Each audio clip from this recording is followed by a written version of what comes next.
بسم اللہ الرحمن الرحیم، اللہم صلی علی محمد وعلی آل محمد وبارک وسلم وصلی علیہ۔ ایک شخص چھجو اندر پت کا رہنے والا تھا، آپ کو برا بھلا کہتا اور گالیاں دیتا۔ لوگ آپ سے کہتے تو وہ خاموش رہتے۔ آخر وہ مر گیا، لوگ خوش ہوئے۔ پوچھنے پر پتہ چلا چھجو مر گیا ہے۔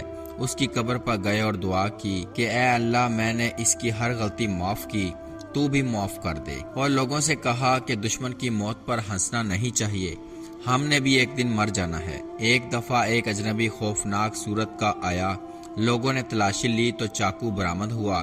خدام نے چاقو چھین لیا۔ محبوب الہی کو معلوم ہوا تو انہوں نے کہا اسے کوئی تکلیف نہ دینا۔ پھر نماز ظہر کے وقت پاس بلایا اور کہا کہ تم کہاں کے رہنے والے ہو؟ کہنے لگا میں دور سے آیا ہوں۔ آپ نے اسے کہا وعدہ کرو کہ پھر کسی کو تکلیف نہ دو گے۔ اس نے وعدہ کیا اور آپ نے رقم دے کر محبت سے اسے روانہ کر دیا۔ مبارک شاہ کے قتل کے بعد خسرو خان نے اپنا اصل روپ دھار لیا۔ وہ ہندو تھا اور ہندو راج کے لیے کوشاں تھا۔ ہندو فوج بھی بھرتی کر لی تھی۔ اسلام کی بے حرمتی اس کا شیوا بن چکا تھا۔ تاریخ فرشتہ اور مہندر ہردیو نے اس وقت کے حالات میں یہی کچھ لکھا ہے۔ ہردیو نو مسلم تھا اور شیخ کا مرید بھی، مگر وہ درویشوں کا صبر ابھی نہیں جانتا تھا۔ شیخ سے خسرو خان کے ارادے بیان کر کے کہا کہ یہ خوفناک آدمی ہے۔ شیخ اسے تسلی دیتے۔ ایک دن آداب مجلس کا ذکر تھا۔ شیخ نے حضور کریم صلی اللہ علیہ وسلم کا ایک واقعہ بیان فرمایا۔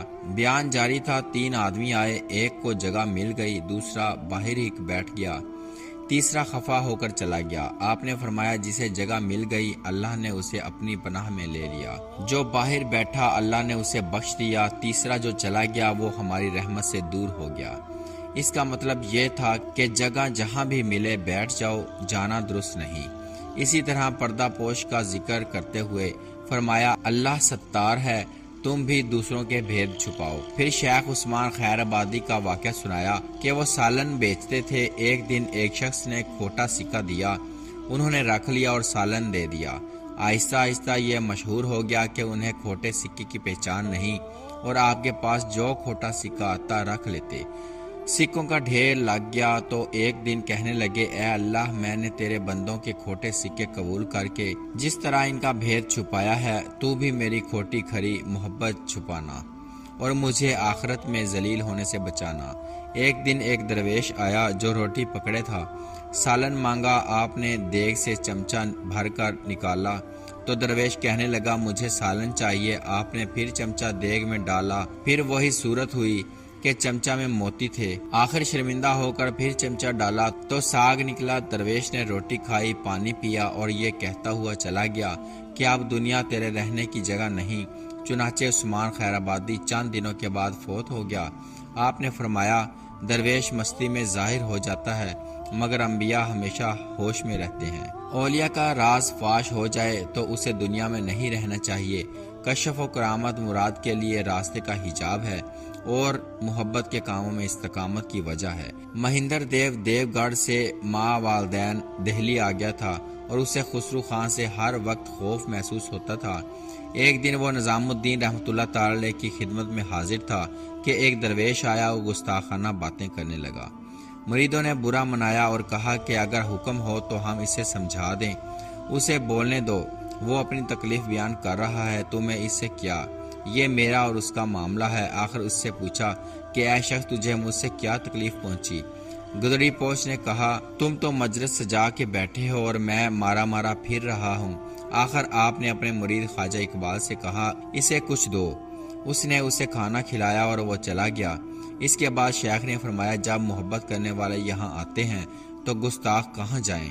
آپ نے ایک واقعہ اپنا سنایا کہ ایسے لوگوں کا ایک گروہ آیا اور مجھے اتنی گالیاں دی کہ وہ تھک کر یہ کہتے ہوئے چلے گئے کہ ساری بھلائیاں ہمارے لیے اور ساری برائیاں تیرے لیے ہوں۔ پھر فرید الدین گنج شکر رحمۃ اللہ تعالی علیہ کا ایک ایسا واقعہ سنایا کہ فرید الدین نے آخر انہیں جواب دیا کہ اللہ نے مجھے یہاں بٹھایا ہے اور اگر تم مجھے بت سمجھتے ہو تو یہ بت بھی اللہ کا بنایا ہوا ہے۔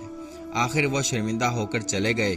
پھر بہاؤالدین ذکریہ رحمۃ اللہ تعالی ملتانی کا ایک ایسا واقعہ سنایا جس میں ایسے لوگوں نے پتھر مار مار کر دروازے توڑنے شروع کیے تو آپ نے انہیں اندر بلا لیا اور کہا میری آنکھوں سے آنکھیں ملاؤ، مجھے یہاں وقت کے ایک کامل شہاب الدین عمر سہروردی رحمت اللہ تعالی علیہ نے یہاں بٹھایا ہے۔ درویش کی آنکھوں کے جلال سے وہ سب ڈر گئے اور رو رو کر معافی مانگنے لگے۔ ان واقعات کے بیان میں خاموشی طاری تھی۔ جب یہ بیان ہو چکا تو مہندر ہردیو نے کہا کہ اگر آپ اجازت دیں تو میں اپنے ماں باپ کو لے کر دیو گڑھ دکن چلا جاؤں۔ کیا تمہیں یہاں کوئی تکلیف ہے؟ تکلیف تو نہیں، مگر خسرو خان سے مجھے ہر وقت خطرہ ہے۔ اچھا تم جہاں بھی رہو، اللہ تمہیں اپنی پناہ میں رکھے۔ میری دعائیں آپ کے ساتھ ہیں۔ اور وہ سب دست بوسی کے بعد چلے گئے۔ سارے سفر میں ہندو خوش خوش آتے جاتے دیکھے اور ہم سہمے ہوئے دیو گڑھ پہنچے۔ سب کچھ برباد ہو چکا تھا، ویرانہ نظر آ رہا تھا۔ مہندر نے قبول اسلام بھی عجیب رخ میں کیا۔ دہلی آئے تو ایک دن امیر خسرو انہیں ساتھ لے گئے۔ صبح اٹھنے سے پہلے وہ دربار جا چکے تھے۔ ملازموں نے خاتم مدارت کی اور آپ پھر خانقاہ میں جانے کے لیے روانہ ہوئے۔ بازار میں ایک دکاندار سے ٹکراؤ ہو گیا جو نظام الدین اور امیر خسرو کو بھی برا بھلا کہتا تھا۔ اسے ساتھ لے کر شام کو خانقاہ گیا اور وہ شخص پہلی ہی نظر میں ان کا مرید بن گیا، کیونکہ نظام الدین رحمت اللہ تعالی نے وہ تمام باتیں جو میرے ساتھ اس نے کی تھیں انہی کا مطلب خود بخود بیان کرتے رہے، یہاں تک کہ ذمہ کا مطلب بھی انہوں نے کہا۔ اللہ سب کا ذمہ لینے والا ہے۔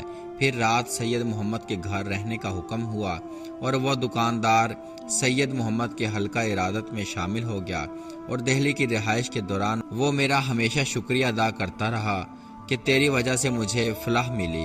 سید محمد سے انہوں نے کہا کہ کوئی بھی کرامت شیخ کی بیان فرمائے۔ وہ کہنے لگے شیخ کے روز و شب کرامت ہیں۔ پھر بیان کیا کہ شیخ درس دے رہے تھے، ایک شخص آیا اور ایک کونے میں بیٹھ گیا۔ اس کے چہرے پر بے چینی تھی اور پہلو بدل رہا تھا۔ تو درس ختم ہوا تو درخواست کروں، آخر کھڑا ہو کر کہنے لگا شیخ میرے لیے دعا کریں، بہت پریشان ہوں، میری جاگیر کی سند گم ہو گئی ہے، دوسری بنا کر نہیں دیتے، دعا کریں کہ وہ مل جائے، ورنہ کوئی اس سے فائدہ اٹھا لے گا۔ آپ نے کہا اچھا سا حلوہ کھلاؤ تو دعا ہوگی۔ وہ شیخ حلوہ لینے نکلا، تلاش کرتے کرتے اچھے حلوہ والی دکان پر جا پہنچا، حلوہ لیا اور ساتھ گرا ہوا ایک کاغذ حلوائی سے مانگ لیا۔ دیکھا تو وہ وہی سند تھی۔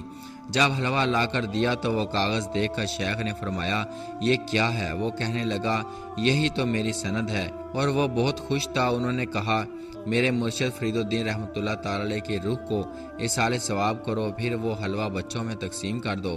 حضرت خواجہ سید محمد نے یہ کرامت اس لیے بیان کی تھی کہ گستاخ دکاندار کو انہوں نے خود حلوہ کھلایا تھا اور جاگیردار کو کہا تھا کہ بابا فرید رحمت اللہ تعالی علیہ کی فاتحہ حلوہ پڑھ دلائے۔ مہندر ہردیو لکھتا ہے کہ محبوب الہی نے ایک رات اپنی محفل میں امیر خسرو، خواجہ حسن سنجری، خواجہ سید محمد، خواجہ سید موسیٰ، اپنی بہن کے پوتے خواجہ سید رفیع الدین ہارون، سنبھل دیو، چیتل دیو اور ستیل دیو کے ہمراہ مجھے بلایا اور حکم دیا کہ ہندوستان کے ہندو اور باہر کے مسلمانوں کے لیے ایک ایسی زبان بناؤ جو سب سمجھ سکیں۔ پھر امیر خسرو اور سید محمد سے کہا میں یہ بات تمہیں پہلے بھی کہہ چکا ہوں۔ ان دونوں نے کہا کہ ہم آپ کے حکم کی تعمیل کر رہے ہیں۔